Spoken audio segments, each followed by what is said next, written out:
Halo guys, ketemu lagi bareng gue Edwin Setiadianata di First Touch ya. Dan gue tuh lupa ini edisi keberapa. Yang gue ingat adalah gue harus memberikan segala informasi yang update, yang menarik buat kalian di First Touch ini dengan gue monolog gitu ya.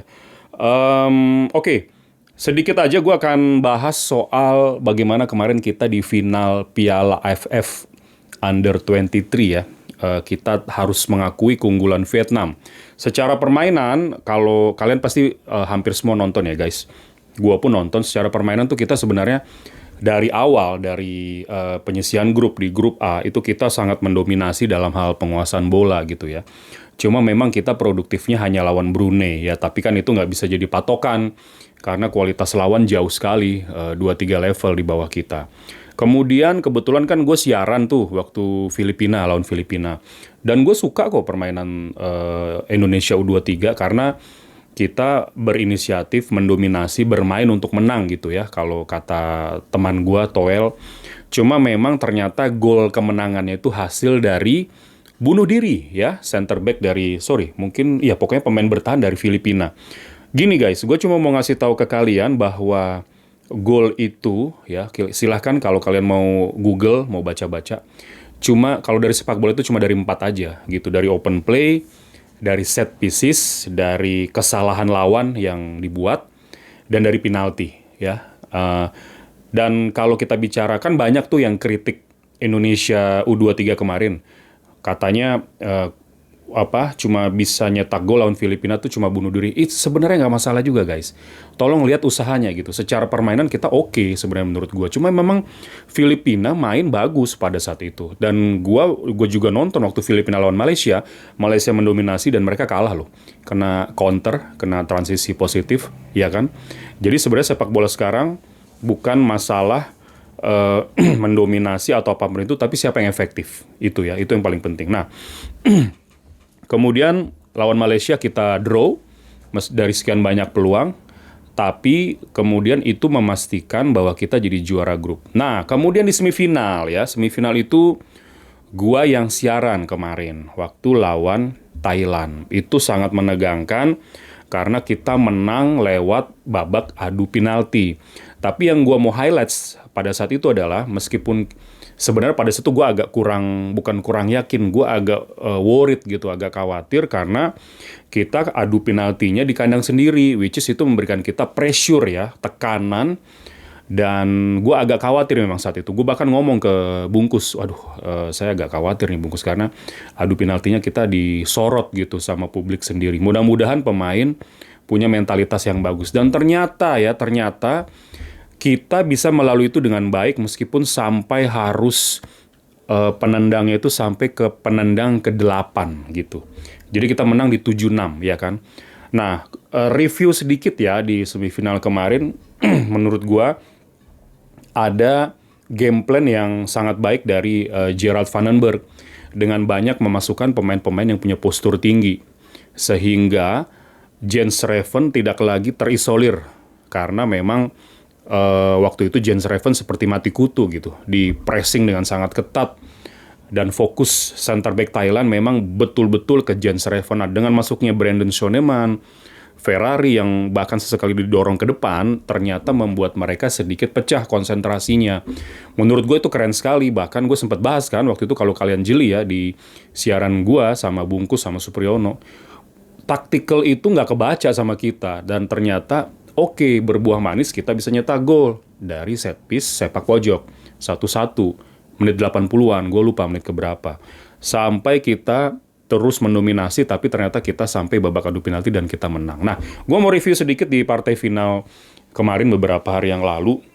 Memang mungkin kalian pikir ini agak sedikit terlambat, cuma maksud gue is okay lah karena gue tuh biasanya ingin senangnya membahas dari point of view yang lain yang jarang dibahas di YouTube yang lain gitu ya.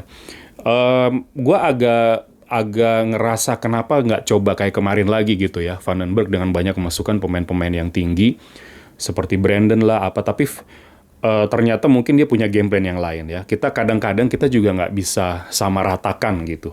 Pelatih itu punya susunan atau rencana permainan itu memang dia melihat situasi terkini dan melihat kondisi lawan.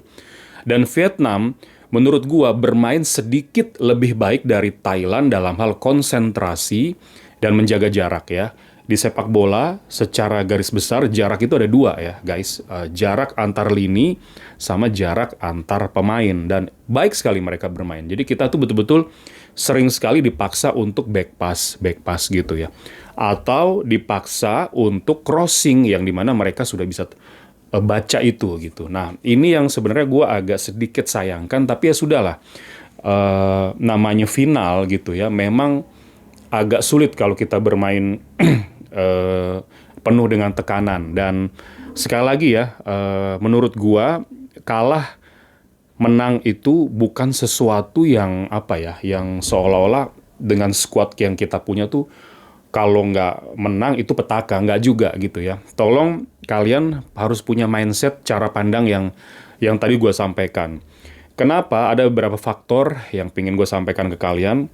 Misal, squad kita masih sangat muda ya, sangat muda, bahkan yang berusia 22 tahun, artinya yang paling senior, dalam tanda kutip paling tua gitu, itu cuma ada, nih gue hitung ya, 1, 2, 3, 4, 5, 6, 6 pemain aja. 6 pemain aja ya, dari seluruh pemain yang dibawa oleh Coach Vandenberg. Gua bacain, Cahya Supriyadi, ya. Kemudian ada Muhammad Ferrari, ada Kakang Rudianto, ada Ahmad Maulana. Wah, ini Ahmad Maulana calon kalau dia konsisten ya. Calon, maksud gue, mudah-mudahan bisa tembus ke level senior.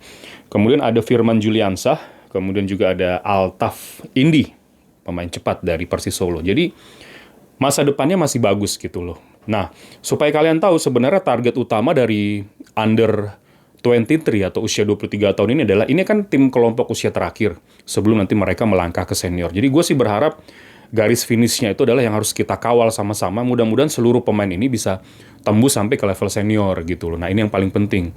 Baru di situ muara prestasinya. Dan kalian juga harus paham bahwa ada satu yang lebih penting lagi nanti event, yaitu kualifikasi Piala Asia U23 bulan September ya, bulan September. Kita satu grup sama Macau, sama Laos, dan juga sama Korea Selatan. Jadi itu berat sebenarnya, karena yang otomatis lolos hanya juara grup ya. Kalau nggak salah 4 runner-up terbaik nanti dipilih, akan dibikin klasemennya, baru bisa lolos. Jadi nggak semua runner-up akan lolos. Nanti kita sama-sama cek ya. Nah di situ menurut gua kita kawal sama-sama. Semoga permainan mereka ini masih konsisten. Masih konsisten tuh dalam arti nanti kan mereka akan kembali ke klub masing-masing, dan semoga mereka terus mendapatkan jam bermain sehingga mereka terjaga level competitiveness-nya dan bisa terus terpilih lagi. Tapi gua rasa mungkin bisa aja ada nama-nama baru gitu ya yang terpilih nanti di kualifikasi Piala Asia. Kita nggak pernah tahu, ada yang mencuat yang nggak masuk di squad AFF kemarin kemudian terpanggil masuk tim ya, dipanggil oleh Coach Vandenberg. Itu biasa hal-hal seperti itu. Kemudian satu lagi yang penting juga, nanti di bulan Desember ada SEA Games. Jadi pemain-pemain ini mungkin sebagian besar nanti juga akan terpilih lagi masuk dari squad Coach Vandenberg ya. Ada kabar apakah masih Gerald Vandenberg yang akan memimpin U23 tahun ini di bulan Desember? Nanti kita tunggu saja ya. Masih simpang siur soalnya. Masih dipegang atau enggak sama Coach Vandenberg. Nah, terus ada lagi obrolan atau perbincangan di sosmed, gue lihat kalian membandingkan gitu dengan era pelatih sebelumnya waktu di Piala Asia U23. Menurut gue juga ini kurang etis ya, kurang etis. Karena gini, setiap tim, setiap masa pada saat itu nggak bisa di apple to apple, nggak bisa dibandingkan. Karena squad berbeda, lawan berbeda, situasi pertandingan juga berbeda. Jadi kalian tolong jangan membanding-bandingkan. Kasihan pemain kalau dibanding-bandingkan gitu ya. Dan gue coba sedikit melihat, kalau kalian mau bandingkan itu waktu kita lawan Korea yang kita menang adu penalti, skuadnya berbeda teman-teman ya, karena masih ada Komang Teguh, ada Rio Fahmi, Rizky Ridho masih ada di sana, Ivar Jenner, ada Marcelino. Ini rata-rata pemain yang gue sebutkan udah ke level senior sekarang gitu loh. Jadi memang saat itu mereka masih diperkuat pemain-pemain yang bahkan sudah cukup banyak diasporanya dengan kualitas level senior ya. Jadi maksud gue tolonglah jangan dibanding-bandingkan. Kasihan pemain yang sekarang yang sedang dalam proses untuk masuk ke tim senior juga. Ada Witan, Justin Hapner saat itu ya, Rafael Strijk, Arhan, Hernando Ari, dan juga Nathan Choaon, oke? Itu aja yang mau gue sampaikan, dan gue berharap sekali lagi jangan dihujat, ya, jangan dihujat. Mereka masih terus berkembang. Sekali lagi, kalau kita bicara konteks tim kelompok usia, bukan untuk muara prestasi akhir, ya. Memang betul dengan skuad mewah yang kemarin kita punya, seharusnya kita bisa juara. Tapi tidak juara pun juga jangan disalahkan, gitu loh. Mereka, siapa sih yang nggak mau juara, kan gitu, ya. Apapun bisa terjadi kalau udah di partai final. Faktor-faktor itu banyak yang bisa mempengaruhi sebuah tim itu bisa juara. Tapi kemudian disimpulkan bahwa ini gagal atau misalnya kacau lah, payah lah, itu nggak bisa. Kita nggak bisa hujat seperti itu. Ya, kalau dari gue sendiri seperti itu pandangannya. Gue berharap dari seluruh pemain yang dibawa ini konsisten terus, nanti balik ke klub main di level kompetisi Super League, ya, yang nanti juga akan gue bahas buat kalian, dan mereka berkembang terus sehingga menjadi pilar untuk masa depan timnas senior kita. Oke? Kira-kira gitu dulu guys ya. Semoga kalian sehat semua dan jangan lupa like and subscribe channel ini. Kalau ada masukan yang positif silahkan tulis di komen, dan sekali lagi gue berharap tim Indonesia U23 ke depannya terus berkembang dan kita bisa lolos Piala Asia U23. Oke, sampai ketemu lagi. Bye-bye.